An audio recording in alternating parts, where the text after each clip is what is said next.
Okay, how has your view of being a pastor changed since you first started? Oh man. I'll go first Go on over this it, yeah, one go over it, because yeah. I actually just recently read a book that articulated this in a very, very helpful way, and it's more of a recent change, but it actually made a ton of sense along the 20 years of ministry that I've been in, and this is my first kind of go round at a lead pastor role. I've always been in like staff positions or as a staff pastor, and stuff. And so I'm learning and failing at an incredible rate in this job. And so I was reading this book. It's called Leadership is an Art, and it's by a guy named Max Dupree. And he was a Christian. He was a business owner before he passed away. He's the founder's son of Herman Miller, the office furniture company. And We're sitting in their chairs right now. yeah, actually we are. The vice chairman of our board worked at Herman Miller, and he gets a really good discount. Otherwise, we would not be able to afford Herman Miller furniture. But one of the things that he talked about was how when you are in leadership in a church, you are naturally called to be a servant, which is not a new thing for me. But the way he phrased it was really helpful because he said servant leadership means that you are always indebted to the service of others. And it made so much sense why ministry is so tiring. Like it shifted my perspective on like there's all sorts of research on like the burnout rates of ministry or clergy. And everybody hears it, but it's very difficult to explain how it happens. And I was like, that is actually a perfect description, is that we actually can't, in our calling, we can't escape the fact that we are indebted to serving others. And that makes us good leaders, right? It makes us the best leaders. It makes us the kinds of leaders that Jesus would want us to be, right? Jesus is the ultimate servant. He's a suffering servant even. But like that, articulating it that way, I was like, that's why it's so easy to get tired. And it's why it feels a bit relentless, you know? But it's why people at 2 a.m. reach out and text or, whatever is. We're just indebted to serving others, and we'll never get out of that. No. And that's okay. But when it was articulated that way, I was like, it's freeing. It was actually freeing for my soul to read it that way. That's so really good. Yeah, that's probably what shifted for me, or made sense of a lot of the last 20 years. Yeah. Cool. I think for me, the biggest shift that I had, and this is something that's even coming to mind, like in the last probably 2 to 3 years, is like how much surrender I need to give to God. And what I mean by that is like with outcomes with people.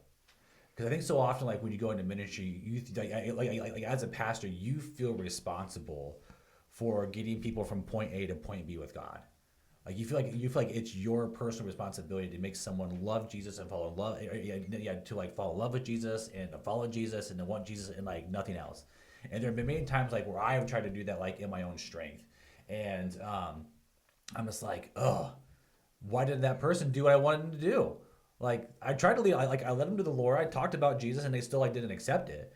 And I'll never forget this. Like I was doing some personal reading through the book of Zechariah, which is like a minor prophet that he's like one of those books like you don't ever like read. And I was like, okay, I'm gonna read through this. I don't know. I'm just going to. And there's I think it's in chapter 4. Zechariah has this vision in this prophecy about how when Jesus comes. Like, and then ultimately after Jesus comes the Holy Spirit, and the Holy Spirit is going to be what builds the church.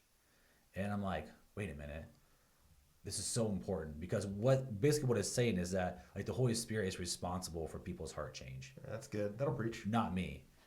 And like when I read that, I was like, that's so like it was like relieving.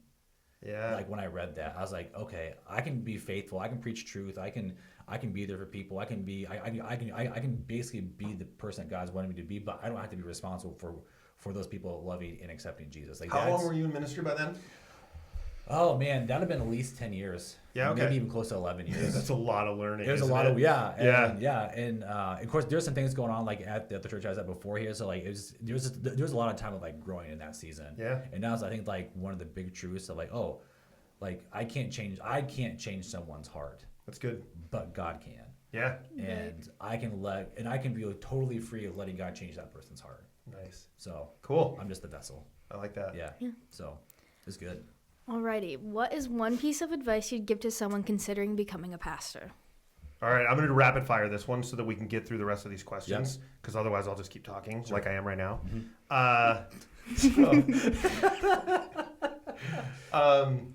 You have to constantly remind yourself. This is the answer for me. Yeah. I have to constantly remind myself that this is a calling. Yep. I have to constantly remind myself that this is a calling, because the calling is what will get me through this. There's really hard days. There's really, really hard decisions. And that reminder that this is a calling is also a reminder that I'm not alone. And I have a tendency to feel really alone a lot of days, and isolated, or especially in this role, like I'm the only person who can fix this, fix situations and stuff. And I'm just like, no, it's a calling. I'm going to be okay. I can get through this. Yeah. God will equip and empower me to answer this because I'm called to do it. So anyway, that's one. Yeah, I'll go back to something. It kind of goes on with what you're saying to answer to the last question. But I actually asked this question to a mentor of mine when I was doing my internship back in college, and I'll never forget what he said. He said, "Ministry, he's like, the best advice I can give you is that it's now your turn to surrender. Like you have to be the one to surrender and like lead people in that." So yeah, it's your turn to surrender. It's your turn to sacrifice. Yeah. And there are times where it stinks right now, but like long run or like long term, it's going to be super like beneficial. Yeah, that's good. Yep. It's your turn to sacrifice. Nice. Yeah.